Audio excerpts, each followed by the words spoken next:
Olá! Hoje a gente vai mergulhar num tema que, para muita gente, é bastante familiar e até um pouco assustador. Sabe aquela sensação de que você está falando sozinho?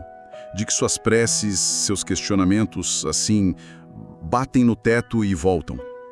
Estamos falando do Silêncio de Deus, uma experiência que o livro Deus Trabalha no Silêncio, de Vanderlei Vitorino, explora bem a fundo. A gente recebeu esse material e a nossa proposta hoje é tentar entender juntos o que o autor quer dizer com esse silêncio, por que ele acontece e, talvez o mais importante, como é que a gente atravessa esses desertos sem perder a fé. A ideia é sair dessa nossa conversa com uma perspectiva, quem sabe, um pouco diferente sobre o que significa não ouvir uma resposta imediata. Exato! E o ponto de partida do livro, que eu acho fundamental, é que essa experiência não deveria ser vista como abandono. O que já é forte, né? Porque o sentimento é justamente esse. É esse. Fui esquecido. Mas o autor propõe que o silêncio é, na verdade, uma linguagem própria, com vários significados, sabe? É um espaço que pode convidar a uma conexão que vai além das palavras. Nossa análise hoje é para explorar essas nuances. Uma linguagem própria, gostei disso. Então vamos começar por aí. Se o silêncio não é um vazio, o que ele é? O que o livro define, afinal, como o silêncio de Deus? Então, o interessante é que o autor, o Vanderlei Vitorino, já começa quebrando a expectativa de uma resposta única, sabe? Ele diz que é uma experiência muito pessoal, muito subjetiva. Mas ele mapeia algumas interpretações possíveis.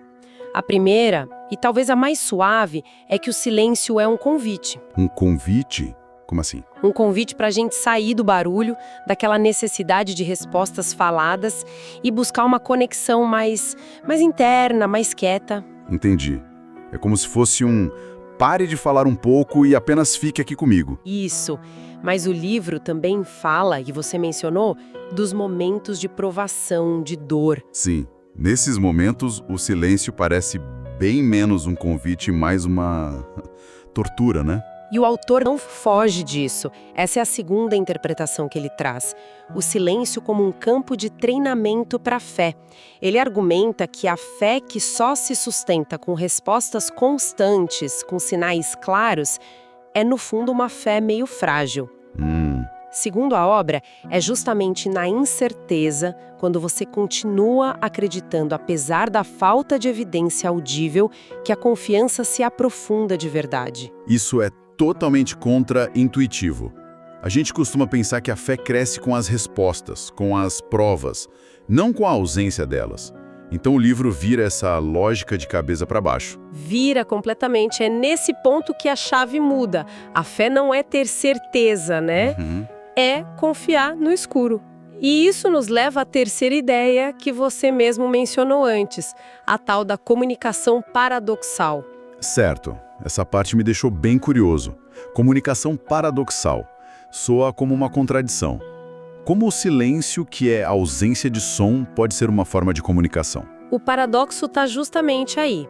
A tese do livro é que estamos muito condicionados a esperar respostas em formato de palavras, quase como um diálogo falado.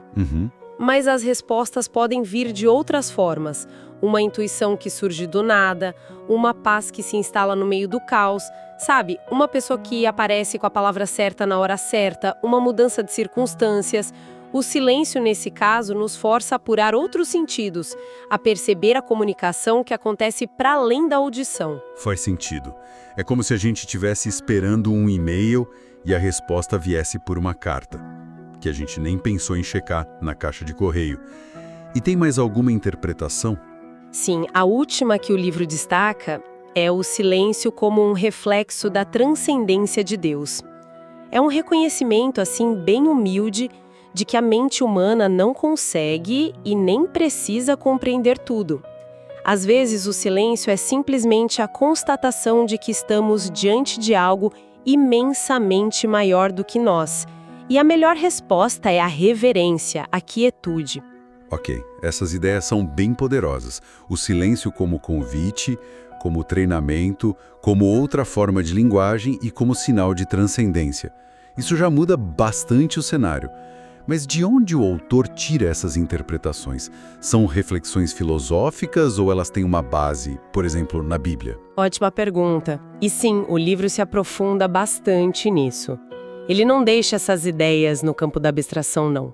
Pelo contrário, a obra faz um trabalho de conectar cada uma dessas interpretações a passagens e histórias bíblicas, mostrando que essa não é uma experiência nova, mas algo que está presente em toda a narrativa da fé. E que exemplos ele usa? Qual é o primeiro que se destaca? Um dos mais impactantes que o autor cita é a ideia de que Deus, na verdade, está trabalhando no silêncio. Ele usa a passagem de Isaías 64.4, que diz algo como: "Nunca se ouviu, nem olho viu um Deus além de ti, que trabalha para aquele que nele espera." Nossa. A leitura que o livro faz é fascinante. O silêncio do lado de cá não significa inatividade do lado de lá. Pode significar que uma obra complexa, invisível aos nossos olhos, está em andamento. Uau, isso muda tudo. Porque a sensação é de paralisia, de que nada está acontecendo. E essa ideia sugere que é justamente o contrário.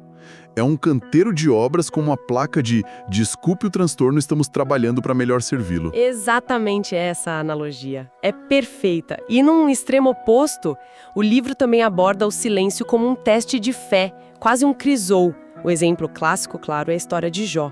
Ah, sim. O autor mergulha no capítulo 23, quando Jó, no auge do sofrimento, desabafa e diz que procura por Deus em todo lugar, mas não o encontra. É o grito de alguém que se sente completamente só no universo. Esse silêncio testa a fé de Jó até o limite absoluto. A história de Jó é a expressão máxima dessa angústia, mas o silêncio na Bíblia é sempre sobre dor e teste? Ou tem um lado mais, digamos, sereno? Com certeza. E o livro equilibra isso muito bem.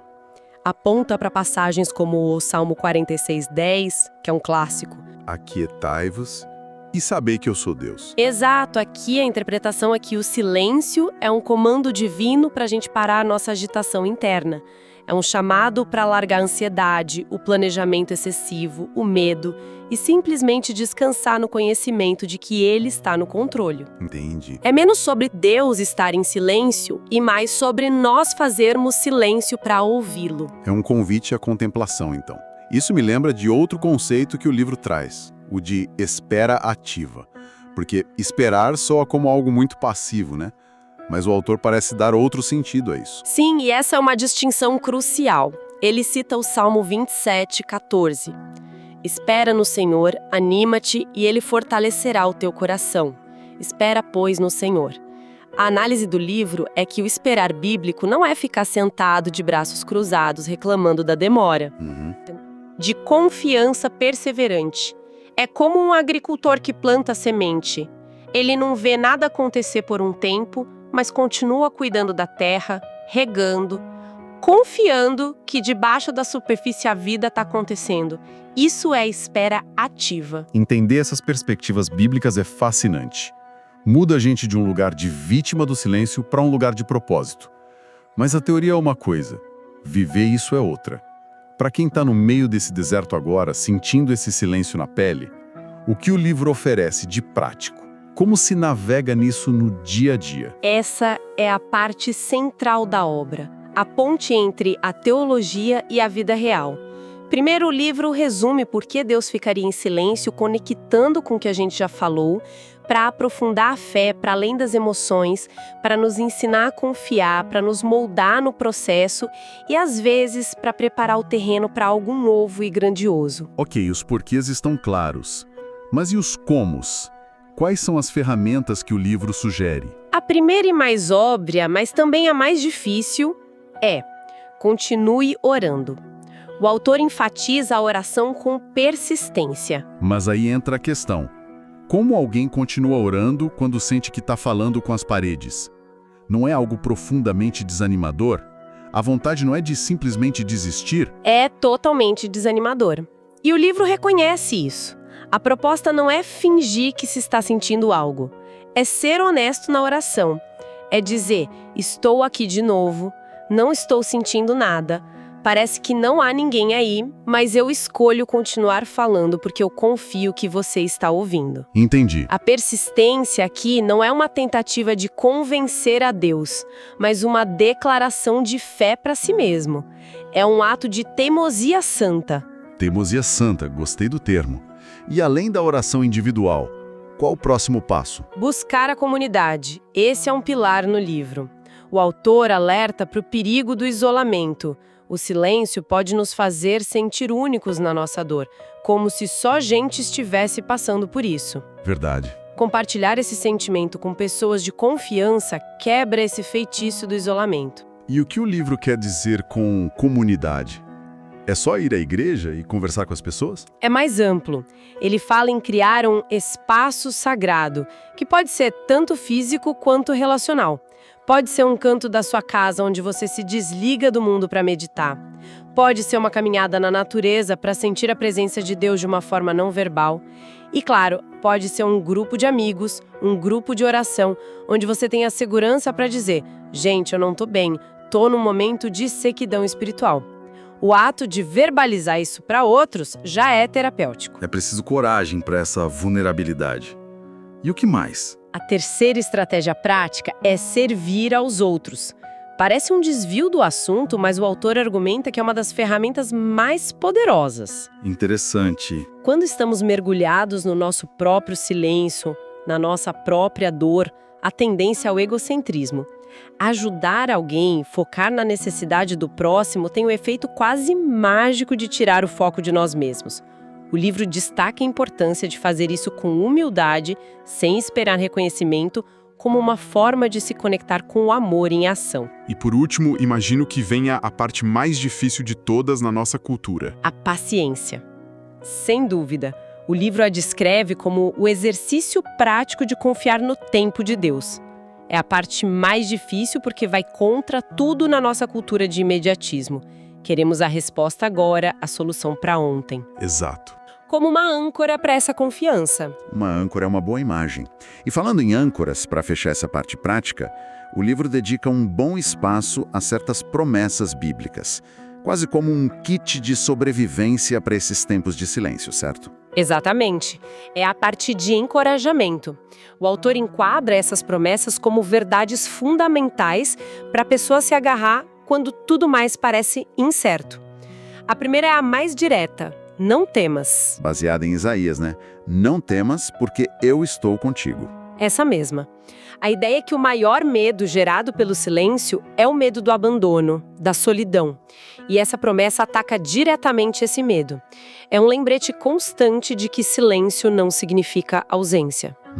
A presença divina é uma promessa incondicional, independente do que estamos sentindo. É um lembrete para a mente, quando o coração está sentindo o contrário. Qual a segunda promessa? Espere e confie. Ela se conecta diretamente com a ideia da espera ativa que a gente falou. É inspirada em textos como Isaías 40:31. Os que esperam no Senhor renovam as suas forças. A promessa aqui é que o período de espera não é um tempo perdido. É um tempo de fortalecimento, de renovação.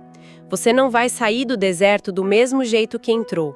Vai sair com mais força. Gosto disso. E a última é sobre descanso, o que, de novo, parece contraintuitivo.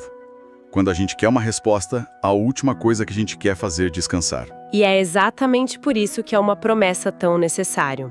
O convite é: descanse em Deus, baseado em Mateus 11:28. Vinde a mim todos os que estáis cansados. Isso, e sobrecarregados, e eu vos aliviarei. A nossa reação natural ao silêncio é lutar, fazer barulho, tentar forçar uma resposta. A sabedoria que o livro propõe é o oposto. Entregar os fardos, soltar o controle e encontrar refúgio.